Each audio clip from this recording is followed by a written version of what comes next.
Bonjour à toutes et à tous, et on se retrouve pour une nouvelle vidéo de présentation d'extension. Ici, on va présenter l'extension BT20 Power Absorbed de Dragon Ball Super Card Game. Donc la troisième extension du bloc Zenkai, une extension qui nous amène en thème vraiment l'absorption de puissance. Donc on va retrouver beaucoup de personnages qui utilisent un peu ces mécaniques-là. Donc on va retrouver tout ce qui est Android qui s'absorbe entre eux, Boo qui absorbe les gentils comme les méchants, tout plein d'autres personnages qui utilisent un peu ce système de transfert de puissance. Donc une extension qui va introduire une nouvelle mécanique, la mécanique de Z-Stack. Donc c'est une mécanique qui va, lorsque vous mettez un Z-Leader ou une Z-Battle, qui va prendre une autre carte de votre Z-Deck et va vous permettre de la mettre en dessous.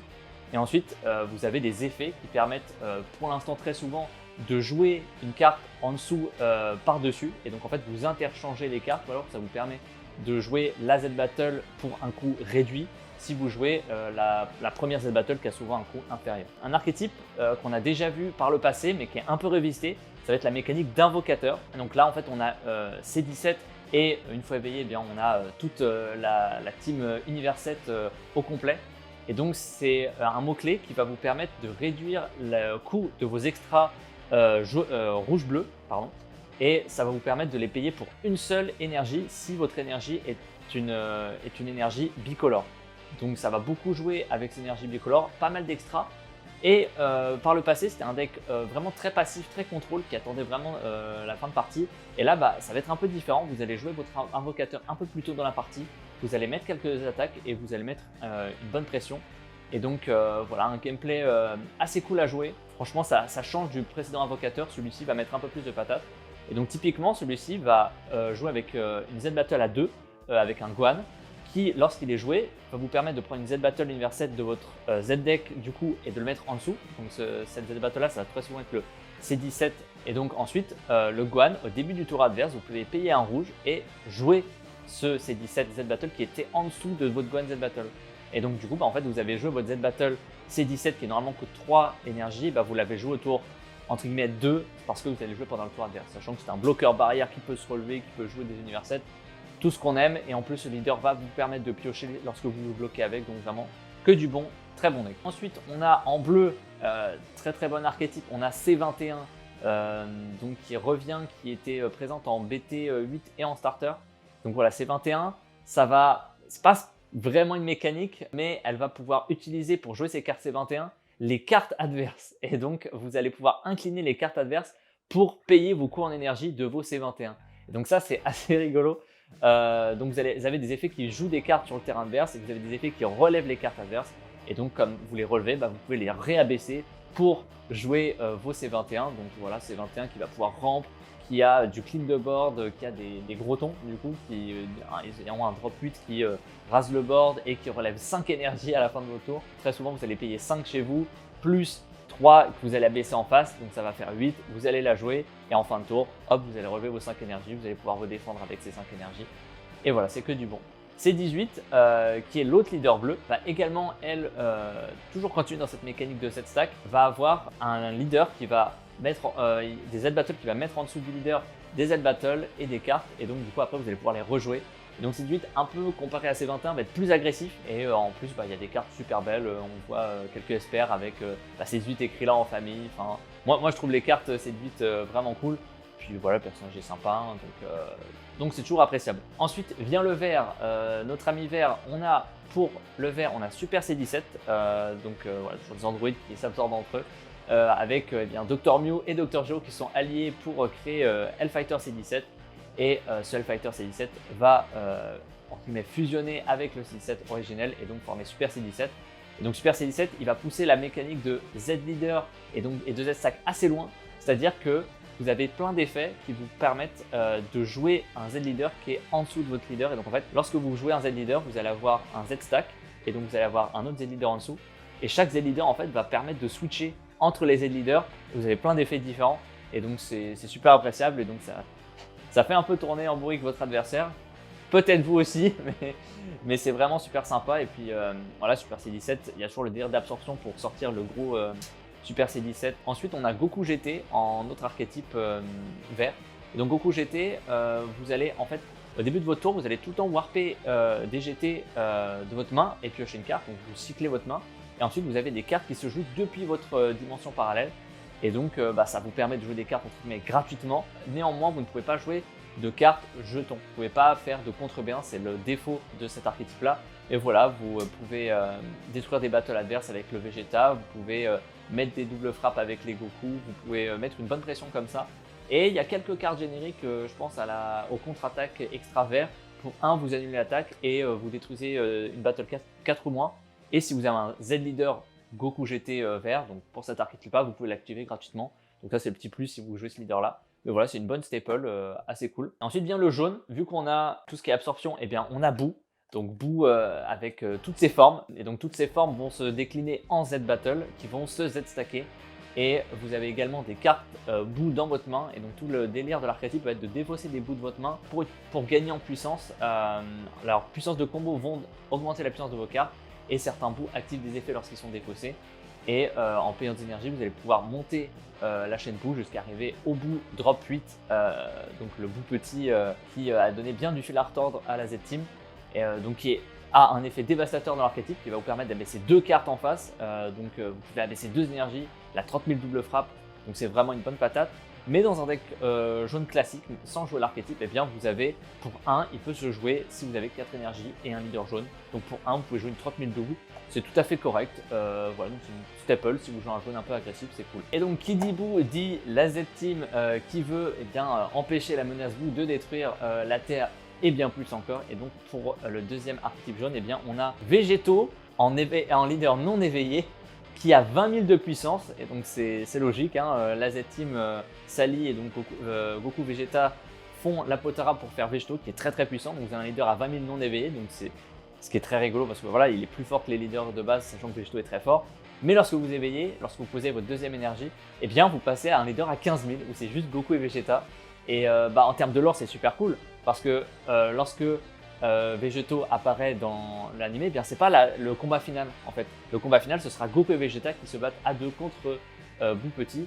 Et donc c'est pour ça que je trouve ça cool qu'ils mettent Végéto en leader non éveillé, puis Goku et Vegeta en leader éveillé. Et donc voilà, vous avez Goku et Vegeta.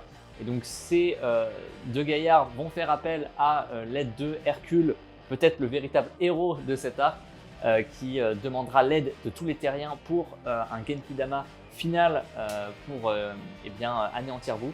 Et donc ça va se matérialiser par un terrain dans l'archétype, dans le jeu de cartes. Et en fait, vous allez mettre beaucoup de cartes en dessous de votre terrain. Vous avez des cartes qui vont pouvoir se jouer et activer des effets en fonction du nombre de cartes sur votre terrain. Et vous avez un effet dit entre guillemets ultime où vous pouvez enlever, si vous avez 7 cartes sur votre terrain, vous pouvez les combo toutes et votre leader va gagner double frappe. Et donc vous allez faire une grosse attaque finale. Donc en fait, voilà, ça maîtrise très bien. Je rassemble la force de tous les terriens sous le terrain. Et au bout d'un moment, Goku fait un gros Genkidama en utilisant toute la force qui a été accumulée dans ce terrain-là. Et donc voilà, c'est super RP. C'est pas mal en plus en termes de puissance. Vous avez pas mal de cartes qui se jouent si vous avez un leader Goku ou Vegeta. Notamment une 20 000 double frappe qui met KO une carte en inertie, donc qui est très très bien. Et en plus de ça, eh bien, on nous apporte une staple qui rentrera dans tous les decks jaunes, un Végéto counterplay. Donc si vous avez 2 Z d'énergie, eh bien en contre mise en jeu, vous pouvez les jouer pour 1 au lieu de 8. Et lorsqu'il est joué, eh bien, il va avoir un effet similaire au Mecha Freezer riposte robotique, qui va vous forcer l'adversaire, lorsqu'il déclare une attaque, d'abaisser une carte s'il attaque avec une carte qui n'est pas un leader. Là où Freezer demandait à ce que l'adversaire attaque avec un unisson pour qu'il n'ait pas besoin d'abaisser. Là, cette fois-ci, c'est le leader pour que l'adversaire n'ait pas besoin d'abaisser une carte. Et petit effet supplémentaire, si vous avez une Z Battle jaune, ce qui dans les différents decks Boo et Goku va souvent arriver parce qu'ils ont des Z Battle qui lancent tout l'archétype, eh bien vous empêchez les strikes adverses, c'est-à-dire qu'une carte qui a double frappe, et ben si vous prenez des dégâts, vous prenez qu'un seul dégât. Donc voilà, défensivement très très bon. En plus, c'est un 15 000 bloqueur, même s'il disparaît à la fin du tour, et ben ça force l'adversaire à abaisser des cartes, plus vous avez un bloqueur. Donc voilà, c'est un assez gros mur pour vous empêcher de mourir face aux assauts adverses. Et donc dernier archétype, cette fois-ci on a Cumber. Bon lui, pas du tout d'absorption dans le délire, mais il a une mécanique super intéressante, donc il n'est pas un mot-clé, mais qui fait revenir les mécaniques de serviteur et de souverain. Donc je rappelle, serviteur c'est une capacité qu'on donne à une battle card. La battle card va gagner 10 000 de puissance en permanent.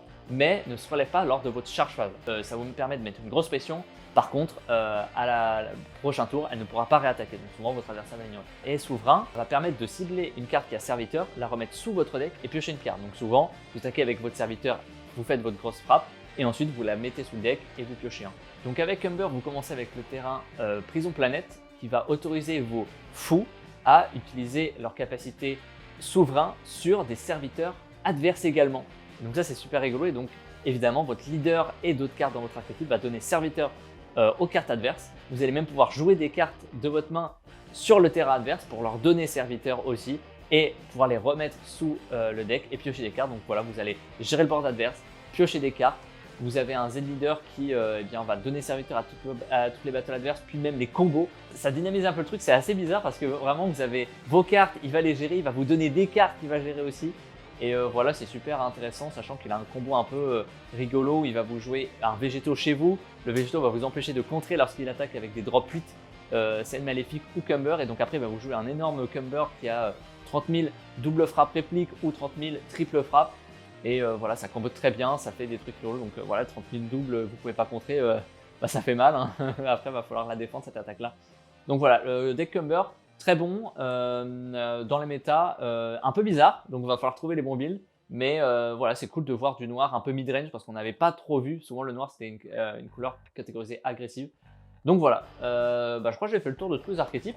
Maintenant, qui dit extension dit secret rare. Et donc en secret rare, eh bien, on en a 3 magnifiques secrets rares. Je vais commencer par peut-être la plus générique d'entre elles, Golden Cooler. Golden Cooler qui va se jouer pour 5. Qui va transférer toutes les cartes de la main adverse excepté 5. Donc votre adversaire choisit 5 cartes dans sa main, il va les garder. Et toutes les autres cartes vont aller dans son énergie Z. Donc c'est-à-dire que vous chargez l'énergie Z de votre adversaire, donc c'est un défaut en soi. Mais couleur gagne double frappe et barrière. Et en fait quand il attaque, en activation principale, vous pouvez enlever 2 Z énergie de l'adversaire et il se relève. Donc en fait il peut taper beaucoup de fois à 40 000 double frappe, ce qui est un beau chiffre. Et donc voilà, plus l'adversaire a mis de cartes de sa main en Z d'énergie, plus il va pouvoir se relever et attaquer 2 fois. Sachant que même si l'adversaire a un contre à couleur, donc pour l'empêcher d'attaquer beaucoup de fois, mine de rien, votre adversaire est passé à 5. Puis après, vous lui avez demandé un contre pour l'empêcher d'attaquer plein de fois, donc on va dire qu'il était au moins une carte de sa main. Donc en fait, l'adversaire va commencer son tour avec 4 cartes en main. Le défaut, c'est que voilà, couleur coûte 5. Donc si vous faites ça, que l'adversaire a un contre, vous avez peut-être plus d'énergie et vous lui avez rempli sa Z d'énergie, donc il va pouvoir jouer plein de Z battles, sachant que voilà, le bloc Zenkai est un truc de plus en plus de Z battle puissant, donc en fait parfois on n'aura même plus besoin de notre main pour pouvoir mettre des menaces, une menace venant directement de notre Z deck. Ensuite on a C21 qui a droit à sa secret rare, donc qui est du support bleu-vert, qui est jouable dans quasiment tous les decks bleu-vert, qui coûte 4. Dans C21, vu que c'est une C21, on peut utiliser les cartes adverses pour la jouer, donc on peut la jouer pour 2 très souvent. Et elle va absorber sous elle tous les battles et toutes les unisons adverses sous elle. Et pour chaque 2 cartes que vous avez mis en dessous d'elle, vous allez gagner un point de vie. C'est-à-dire que vous allez prendre la carte du votre deck et vous allez mettre en point de vie. Donc vous allez pouvoir vous soigner jusqu'à 2 maximum. Et donc voilà, gagner 2 points de vie comme ça, c'est quand même assez fou. Elle a double frappe, réplique, bloqueur. Et si elle doit quitter le terrain, vous pouvez enlever toutes les cartes en dessous et vous la protéger au moins une fois. Donc voilà, une très bonne menace qui va gérer le board, vous soigner, mettre de la pression et bloquer au besoin et qui se protège en même temps. Vraiment, je crois qu'elle n'a pas spécialement de défaut cette secret rare. Donc voilà, très très bonne secret rare. En plus, c'est une Android, donc dans tous les articles Android, ça peut se tutoriser. Donc c'est vraiment appréciable. Et puis voilà, dans ces 21, petit effet bonus. Donc c'est très cool. Et enfin, la dernière, la plus iconique de toutes. Tu es le numéro 1, donc ce moment où Vegeta réalise que il était un très bon rival à Goku, mais que Goku est bel et bien plus puissant que lui. Donc ce moment où Goku est en train d'affronter Boo Petit et tout seul. Donc Vegeta l'a aidé, mais Vegeta réalise que Goku est le plus fort. Donc voilà, c'est une secret rare qui va vous permettre de jouer un Goku. Et ce Goku va gagner pas mal de mots-clés. Il va gagner tri-offense et triple frappe. Donc voilà, vous allez mettre une très très grosse pression. Et voilà, selon les Goku et votre deck, vous pourrez comboter avec.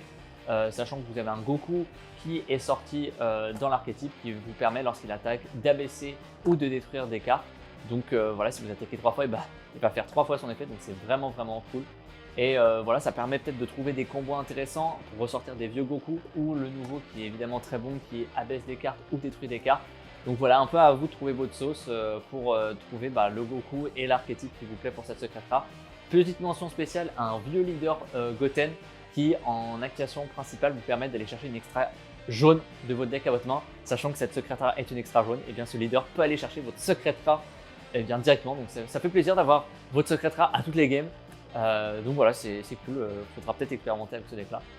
Et maintenant que j'ai terminé avec l'extension, petite nouveauté qu'on a eu pour cette extension là, on a eu les boosters collector. Donc c'était assez nouveau que Bandai qui s'inspire un peu donc des autres jeux de cartes pour nous servir des cartes très jolies avec un foil vraiment retravaillé, un artwork différent. Et donc vous avez des boosters collector, donc vous n'aurez que des cartes brillantes dedans, du coup avec ces fameux artworks alternatifs. Donc voilà, ils ont créé ce nouveau type de booster, ce nouveau type de produit. Et nous, dans notre version française qu'on aime bien, eh bien, on a eu la chance d'avoir en box topper, au lieu d'avoir notre SR ou notre SPR habituel dans notre display, eh bien on a eu une carte en version collector, mais en français. Et oui, les boosters collector n'étaient qu'en anglais. Et là, on a eu un aperçu d'une collector en français. Donc c'est super cool, c'est assez exclusif. Du coup, finalement, on n'a que en France où on a ces collectors-là en français. Il n'y a pas d'autres pays qui ont leur propre langue avec une collector en allemand ou en italien, par exemple. Donc ça, c'est super cool, ça fait de l'exclusivité. Puis voilà, donc en plus, c'est dans une display toute bête. Donc voilà, dans une display, vous achetez, vous pouvez peut-être avoir votre carte d'archétype collector que vous souhaitez. Et voilà, en plus, le prix pour ces collectors-là vont pas mal grimper. Donc c'est super intéressant d'avoir des displays et d'avoir un peu cette exclusivité-là dans les displays. Donc voilà, c'est la BT20, c'est super cool. Maintenant que j'ai fini de parler de la BT20, je vais quand même vous citer les starter decks qui sont sortis avec celle-ci. Donc on a eu deux starter decks. On a eu le starter deck Gohan Univers 7, donc il y a le trait guerrier de l'Univers 7. Ça vous permet de jouer vos Univers 7 en ignorant les coups de couleurs. Donc ça vous permet de mélanger plein de couleurs tant que vos cartes ont Univers 7. Donc ça permet des builds vraiment très variés. Il va vous permettre de jouer vos Univers 7 pour des coûts réduits. Donc voilà, il faut garder tout le pool d'Univers 7 intéressant. Typiquement, vous avez une Seed 8 qui coûte 3, qui lorsqu'elle est jouée pioche 2. Et votre leader dit pour 1, vous pouvez jouer un Univers 7 qui coûte 3 de votre main. Donc ça vous permettrait pour 1 de dire je joue une 20 000 qui pioche 2. Voilà, typiquement ça c'est très intéressant. Et donc vous avez plein de possibilités. Et une bonne reprint, le petit Shin drop 1 noir qui empêche l'adversaire d'attaquer avec des drop 7 ou plus si vous avez 3 énergies au moins lorsqu'il est joué et que vous piochez une petite carte. Donc voilà, très bonne reprint pour le coup dans ce deck là. Et le deuxième deck, ça va être Majin Vegeta en jaune. On a les bouts, on a tout ce qui est la scène et la saga bout. Donc voilà, on a Majin Vegeta, ce moment où il laisse Babidi entrer dans son esprit pour au final juste gratter la puissance du Majin. Et donc voilà, on a un leader qui va s'accompagner d'un Z leader. Le but va être de prendre vos points de vie assez rapidement et assez agressivement pour gagner de la puissance. Et votre Z leader va délivrer une attaque finale, presque suicide, comme l'a fait Vegeta contre Boo. Et va vous permettre de prendre tous vos PV sauf le dernier. Donc voilà, vous restez en vie, de détruire toutes les battles en ignorant barrière, donc les vôtres et celles adversaires. Et vous allez gagner beaucoup de puissance et double frappe, donc ça va vous permettre une attaque finale, ce qui peut être utilisé offensivement bien sûr, c'est souvent l'idée, mais vous pouvez le faire défensivement aussi, c'est-à-dire que vous êtes à 2 PV, que votre adversaire vous attaque avec une carte de combat qui a double frappe et qui monte à, je sais pas moi, 100 000, vous pouvez faire hop, activation combat, je me passe à un point de vie, de toute façon j'allais mourir si je prenais la double frappe, et hop, je détruis tout, donc vous détruisez l'attaquant, donc ça vous permet de vous défendre aussi. Et puis voilà, c'est le deuxième des leaders qui a 20 000 et qui ne coûte pas de coût ou d'énergie pour se mettre par-dessus leader. Donc voilà, c'est assez rigolo. Donc ça peut se jouer souvent agressivement, mais ça peut faire un deck mid-range sympa. Donc voilà, avec toujours des reprints avec les contre EB1, les super combos. Donc c'est un très bon deck et il profite du support des cartes de BT20 où il vous demande un leader Goku ou Vegeta, sachant que vous avez un Vegeta. Donc pour le coup c'est bon. Donc voilà, très bon deck. Et puis voilà, je crois que j'ai fait le tour, hein. Pas mal de choses qui ont été dites. Donc voilà, une saga bien appréciée avec surtout Boo, moi que j'aime bien vraiment en termes de lore. Je trouve qu'ils ont vraiment très bien réussi leur délire. Et puis voilà, des staples, des bonnes SCR, des archétypes pour les collectionneurs ou les fans. Donc voilà, très bonne extension. Je pense que c'est peut-être, je crois que j'avais dit que c'est une extension comme ça qui m'avait beaucoup plu. Je pense que ça remonte à BT16 ou BT17 où j'avais trouvé que c'était vraiment une très très bonne extension. Là, on est servi. Archétype, staple, carte collector, vraiment, il y en a pour tout le monde. Donc voilà, vraiment, BT20, un très très grand succès. Je vous remercie de m'avoir suivi pour cette présentation d'extension. Il nous reste encore des decks et évidemment les cartes à l'unité sont disponibles pour vos decks. Donc allez voir notre site s'il vous manque quelques cartes ou bien si vous voulez du PIM pour vos collectors. Enfin bref, voilà, pour moi c'est terminé. J'espère que cette extension vous plaît, que vous vous amusez bien et que voilà, tout simplement Dragon Ball, ça vous amuse autant que moi. Et je vous dis à la prochaine sur des prochaines vidéos par Cage.